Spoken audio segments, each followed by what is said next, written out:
Singular থেকে plural করার 5টি নিয়ম নিচে আলোচনা করা হল। নিয়ম 1। সাধারণত সিঙ্গুলার নাউনের শেষে এস যোগ করে প্লুরাল করতে হয়। উদাহরণ: cow, cows, dog, dogs, cat, cats, eye, eyes, apple, apples. নিয়ম 2। নাউনের শেষে যদি এস, এসএস, এসএইচ, সিএইচ, চয়ের মতো উচ্চারণ, এক্স বা জেড থাকে তবে ইএস যোগ করতে হয়।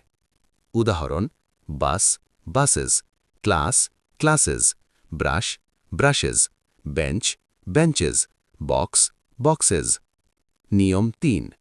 নাউনের শেষে যদি ওয়াই থাকে এবং তার আগে কনসোনেন্ট থাকে তাহলে ওয়াই উঠে গিয়ে আইইএস বসে।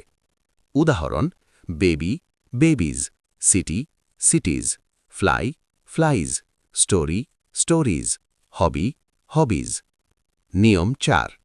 নাউনের শেষে এফ বা এফই থাকলে তা উঠে গিয়ে ভিইএস বসে। উদাহরণ: leaf, leaves, wife, wives, thief, thieves, life, lives, knife, knives. নিয়ম 5। কিছু নাউনের ভেতরের ভাওয়েল পরিবর্তন করে প্লুরাল করতে হয়।